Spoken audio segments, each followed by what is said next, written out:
My in-laws tried to con me during our family vacation, but little did they know I owned their vacation house. I'm 35. I had always been the quiet one, the wife who didn't seek attention and preferred to remain in the background while my husband, Joe, and his family took center stage. For 5 years, I had kept my true career a secret from them, downplaying the fact that I was the CEO and owner of a resort group. But when they came to me with their condescending request, everything changed. It all began with what seemed like an innocent family beach vacation, one that Joe's family had planned for the entire summer. These annual trips were a Smith family tradition, supposedly meant for bonding, but really just another opportunity for my mother-in-law, Rachel, to showcase her wealth and authority. She had always been the one to organize these trips, booking the most luxurious places and making sure everything was perfect, according to her standards. The invitation arrived via text, not from Joe, but directly from Rachel. It was a message dripping with her usual condescension. Remember to pack casual clothes for the beach house this weekend. Nothing fancy. It's just family. The fact that she felt the need to add that last part about being just family didn't sit well with me. But I decided to ignore it, chalking it up to her usual way of doing things. What they didn't know is that I had built my company from the ground up, turning struggling beachfront properties into a multi-million-dollar resort empire. I wasn't just the hotel receptionist they thought I was. But for the sake of peace, and at Joe's insistence, I had let them believe whatever they wanted. He always said it was easier this way, that his mother was set in her ways and wouldn't understand someone like me being successful. The truth started unraveling one evening when I came home early from work. I heard Rachel chatting on the phone with my sister-in-law, Lily, in our guest room. I was about to announce my presence when their words stopped me cold. The private investigator confirmed it, Rachel was saying, her voice excited. Sarah's hiding something big. Some kind of major asset or inheritance. Joe says she's always working late, always on calls about properties and investments. Lily's voice crackled through the speaker. And you're sure Joe's on board with the plan? Of course he is, Rachel replied. He knows this marriage was a mistake. Once we figure out what she's worth, we can help him protect his interests before he leaves her for Jessica. The prenup won't matter if we can prove she concealed assets. My heart stopped. Jessica, the young, beautiful lawyer from Joe's firm who had been showing up at family events lately.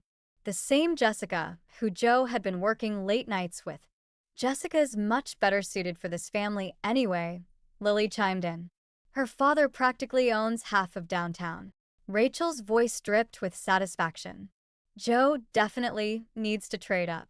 I stood there, frozen, as they continued plotting. They planned to use this beach vacation to search through my things, to find documentation about my company. They had even hired someone to try to hack into my phone while I was sleeping. But the worst betrayal came when I heard Joe's voice join the conversation. Mom, are you sure about this? Sarah's not stupid. She's actually pretty clever with business stuff. Darling, Rachel cooed. Trust me. This is for the best. You deserve someone of our class, someone like Jessica. We'll help you get rid of this gold digger before she can take advantage of you. I felt sick to my stomach. 5 years of marriage, and this was what my husband really thought of me. This was the man I had supported through law school, the man I had loved enough to keep my success a secret just to make his ego feel better. Instead of confronting them immediately, I decided to play along. I needed to understand the full scope of their plan, to gather evidence of their conspiracy. I contacted my company's legal team and head of security, setting up a careful trap of my own. The beach house they'd chosen for the vacation was, ironically, one of my properties. It was one of the first resorts I'd purchased and renovated, though they'd booked it through a third party and had no idea. I had every security camera, every room, every phone line monitored. The first few days of the vacation were a masterclass in passive-aggressive warfare. Rachel made constant jabs about my clothes, my manners, my background. Lily paraded Jessica around, making sure to mention her family's wealth and connections at every opportunity. And Joe. Joe just watched it all with a weak smile, occasionally throwing me apologetic glances, but never standing up for me. The final straw came when my security team caught Rachel and Lily on camera, not just planning to search my belongings, but actually attempting to tamper with my food and drink. They were adding some kind of powder to my wine, likely hoping to incapacitate me so they could search my phone and laptop while I was sick. That was when I decided to end their little game. I had more than enough evidence now. The recordings of their conversations, the footage of them tampering with my food, documentation of their attempts to hack my devices. It was time to show them exactly who they had been trying to destroy. I waited until dinner, when Rachel was in the middle of another one of her subtle takedowns. Really? I don't know why you insist on wearing that Target dress to dinner. We have standards here. Right, Joe? Joe shifted uncomfortably, but didn't say anything. He never did. And that was when I knew, with absolute certainty, that my marriage was over. I stood up, walked over to the door, and led in my security team and legal representatives. John, my head of security, stepped forward and addressed the room formally. Mrs. Smith, is everything all right? Rachel's face went white. Who are you? She demanded, her voice sharp. How dare you interrupt our family dinner? I smiled, reaching into my purse to pull out my CEO keycard and ID badge.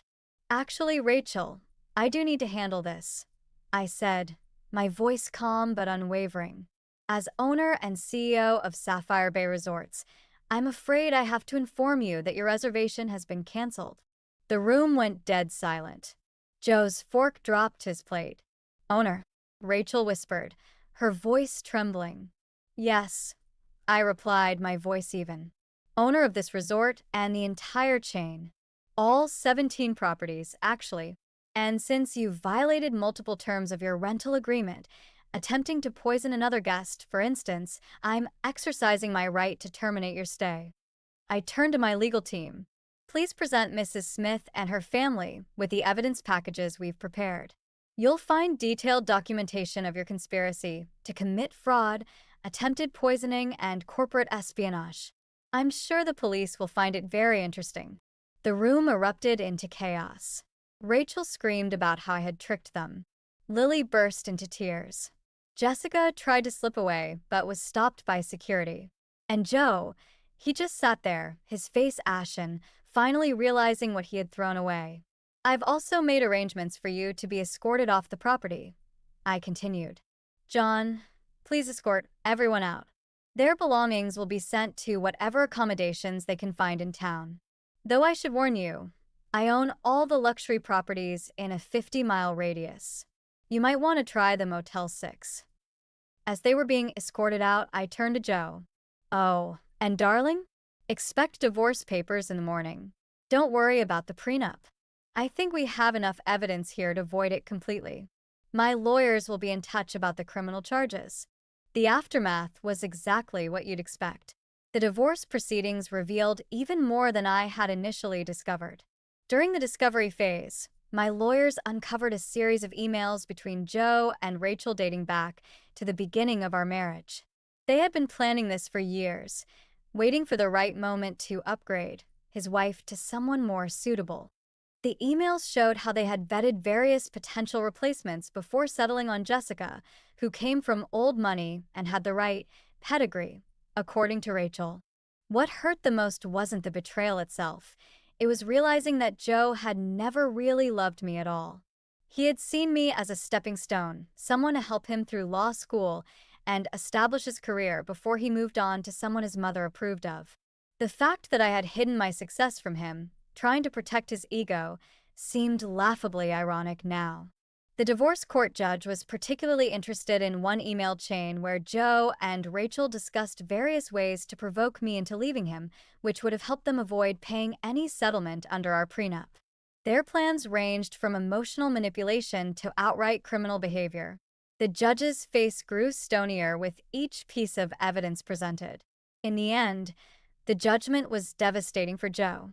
Not only did the judge invalidate our prenup due to his bad faith actions, but she also awarded me substantial damages for the emotional distress and potential physical harm their conspiracy had caused.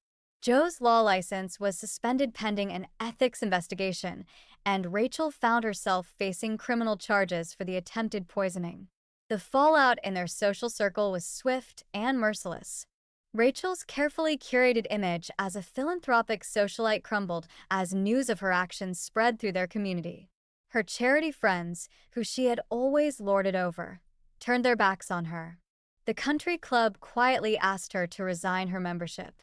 Even her bridge club, which she had dominated for 15 years, voted her out. Lily's marriage collapsed spectacularly when her husband discovered she had known about the poisoning plan. He filed for divorce and full custody of their children, using her involvement in the conspiracy as evidence of her unfitness as a mother. Last I heard, she was living in a small apartment on the unfashionable side of town, working as a receptionist. Ironically, the very job she had once mocked me for supposedly having. Jessica's career trajectory took an equally steep dive. The law firm where she and Joe worked conducted their own investigation and found evidence that she had helped them plot against me, even using firm resources to research ways to circumvent my company's security. She was fired for cause and reported to the Bar Association. Her wealthy family, embarrassed by the scandal, cut her off financially.